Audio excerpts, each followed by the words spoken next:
Howdy, and welcome to the little look at the Swatch watch, or the second watch, as is the name suggests. It's actually my 14th watch, probably, give or take. Okay, so as promised, the Swatch watch review is going to be following shortly. I'm going to show you, turn the camera around and point the camera down, and we'll be having a little look at that on the table where the camera is mounted.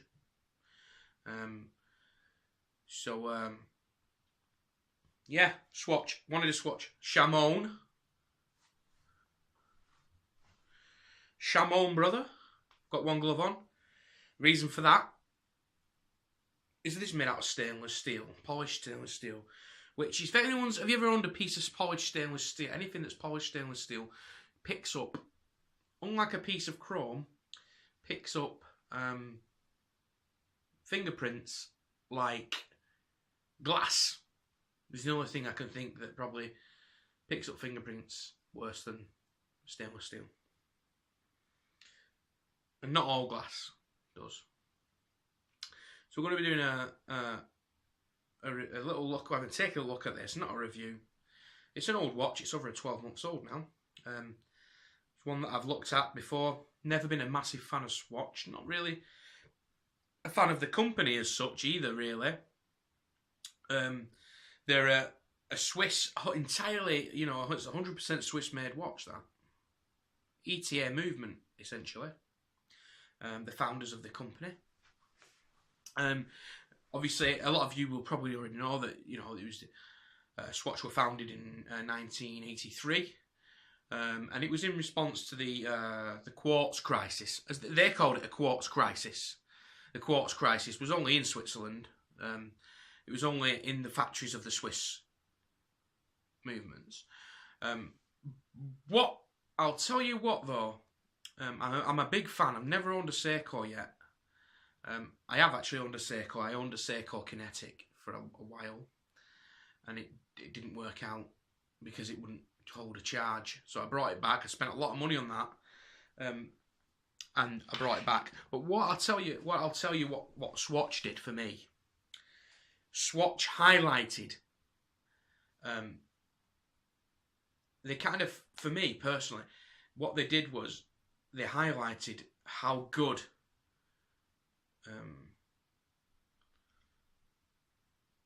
the Seiko automatic and the Seiko, the Citizen automatic movements were.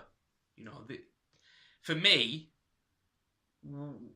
looking at Swatches a few years ago, kind of highlighted, but you can have this, which is infinitely more reliable. Quartz movement, you know, the Casios are again brilliant quartz movements, infinitely. That thing will never break on you if you treat it right. It will never break on you. My G-Shock will be here. Will probably be here long after I'm dead. Okay, because it is that well made, and it's a G-Shock. Now, as I said, Swatch, they wanted to make affordable quartz movements, you know. So, as late as 1983, quartz had been out already. 13, nearly 20 years, they'd been making quartz watches. Why? Almost 20 years later, they decided, oh, I know, we'll start making quartz ourselves. Why didn't they just start doing it to start with? You know? Because it's all about tradition, isn't it? But it is what it is, and I'm not one to bear a grudge, so I bought one. I will, however, probably be flipping that bad boy because I'm not mad keen on it. It's a nice watch. You know, you can see it's a nice watch, nice brown leather strap. I've put this leather strap on.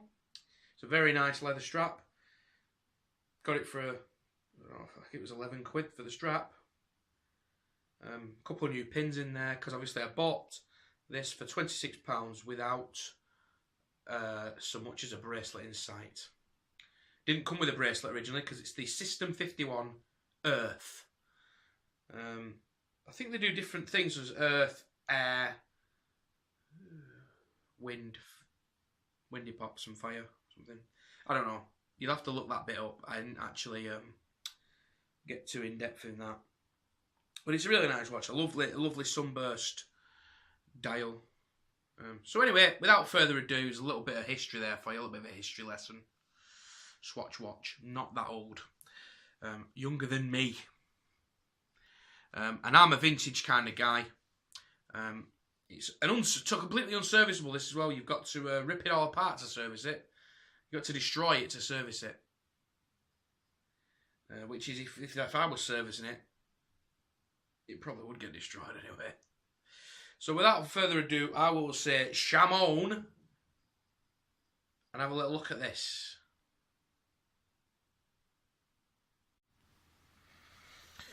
Okay, so here it is. Let's crack on with the old Jacko glove. Like I said, if I don't use this, it just spoils it really. I can't really show it yet. So, okay, so let's bend that down. We'll hold this at a distance like that. Very nice. Okay, so we'll just run a few through some measurements. Okay. So it's a big old bad boy. It's a big old so it's a big old bad boy. So it's 42mm. Sans the crown. It's 45mm with the crown. I'd have said that crown was bigger myself. Bigger than 3mm, surely. There you go, there's the specs, there's the measurements. Okay, now from the top here to the bottom here, that's 50mm. So it's a big old boy. It's a big old boy. You know? It's a big old boy. Look at that beautiful sunburst dial. I love a sunburst dial. And I especially love one. This is almost probably as nice as my Raketa silver sunburst dial. This is like an off-white, off-silver, like creamy sunburst dial. Look at that. Lovely bit of chrome edge there. Not chrome, it's polished. The reason, by the way, this does attract so many is because it's polished stainless. Polished stainless steel is terrible for attracting fingerprints. I mean, you can literally, you know, put your finger on, and that's it. You are done. And if you're quite anal, which I'm not, actually, I don't really care, then you are goosed. Right, okay. Let's crack on. So, sorry. Okay, let's crack on here. I'm just going to hold it like that. So, lug to lug, 50mm. The actual crystal width, and I measured this myself from 9 to 3 o'clock, is only 35mm, which is why it wears so small on the wrist. Okay, but it's quite a thick old boy. There's a fair bit of heft there. And there's actually a slight doming, so if you rub your finger across, you can actually feel it gets wider in the middle. So in the middle there,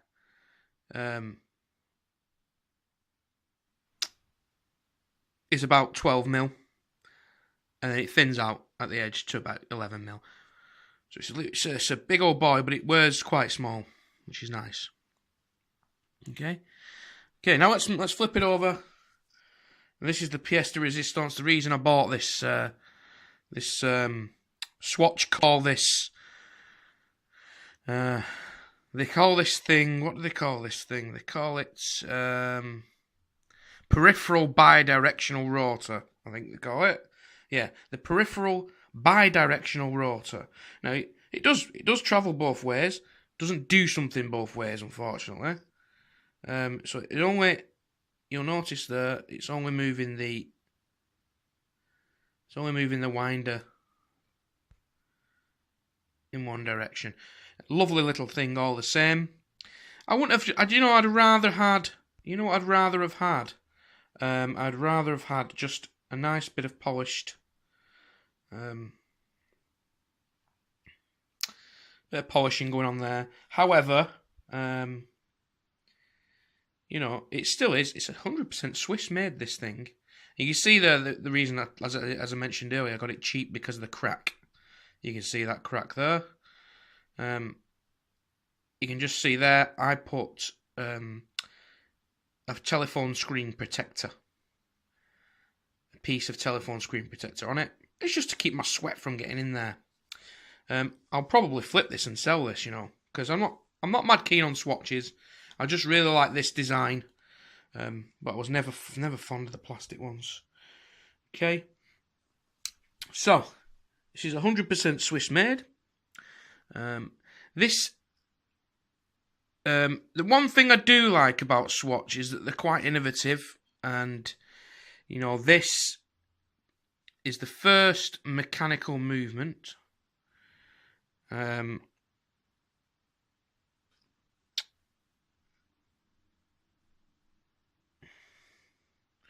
the first mechanical movement that is entirely automated. Its assembly is entirely automated, okay? So there's no human intervention whatsoever at all. If you look, the keen-eyed of you will have already noticed that it has no regulator. There's no means of regulating it. It's regulated at the factory.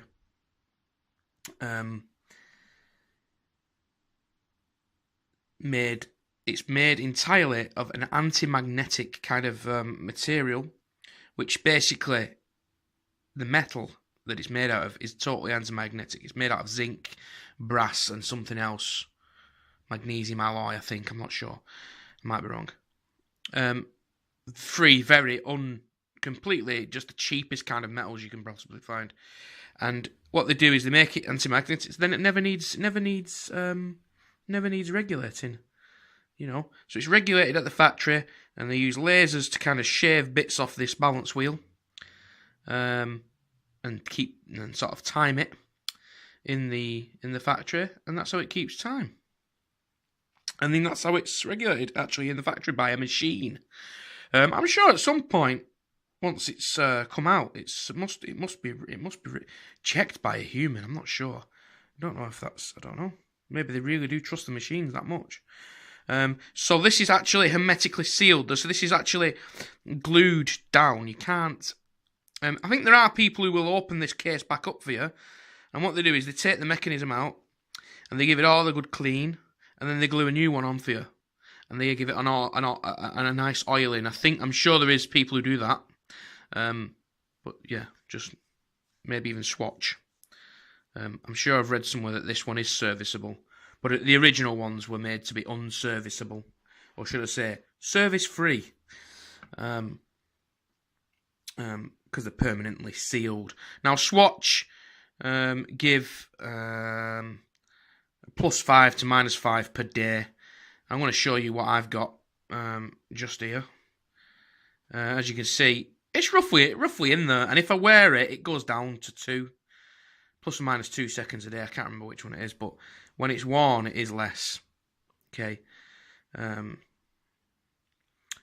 So there you have it. I think I've covered it all. I think it's 21 joules. 21 joule automatic. And I mean, these things, brand new, run you about 150 quid. And you know, it should last you years. It should last you... I suppose it's as well as you keep it. I mean, this one's been dropped. You know. How else do you crack a back like that if you're not unless it's been dropped? That has been dropped. Some idiots dropped that. Look at the glisten. Look at the shine on it. You know, if you want to wear a Jacko glove all the time, buy one of these. Because you will look cool. Cool. Okay. Anyway. So, I think that's pretty much covered everything there. Very simple. I'm going to take this glove off for a second because I need to pull the crown out to show you. Okay, so we've got quick set date function. It's the 23rd. What date is it? It's Christmas Eve Eve. Christmas Eve Eve. quick date function, and you pull it out. Oh, there was one thing, actually. There was one other thing I wanted to tell y'all about with this, which I find very intriguing. I don't even know what it's set at now. Doesn't really matter. Okay, one thing I wanted to show you all was this. They've actually, you can see the spring there. Now, what I'm doing is I'm hand winding it because hand winding is enabled on this. So I'm hand winding it, and if you look as I hand wind it, you can see the spring being wound. Yeah.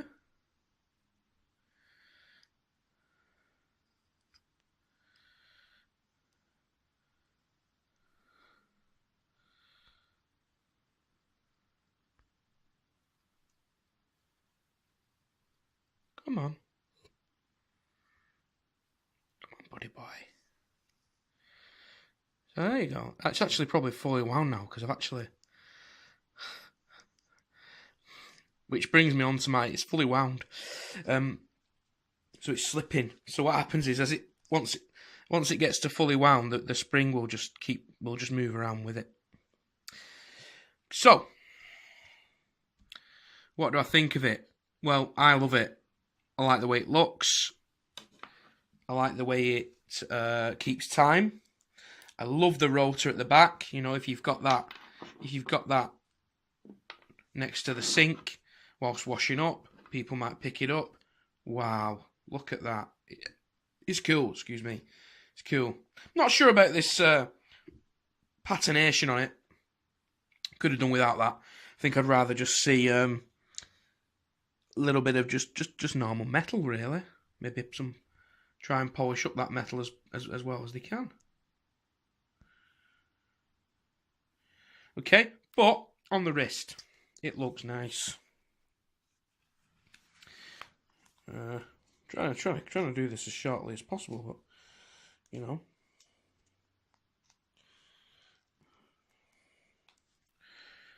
There it is on the wrist.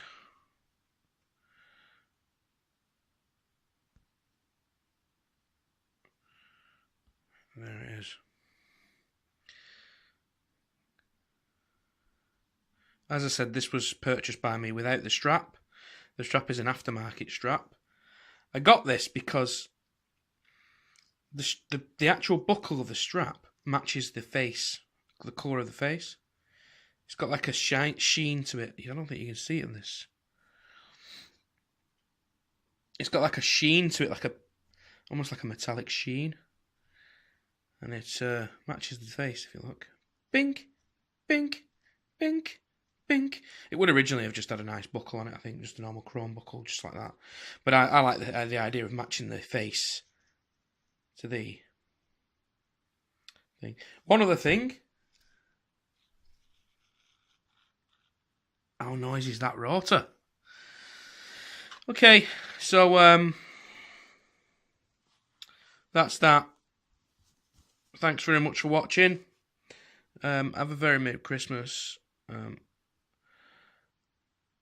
I'm off now to go and edit this video. I'll see you later. Thanks for watching. Shamon. Shamon, my brother. Shamon.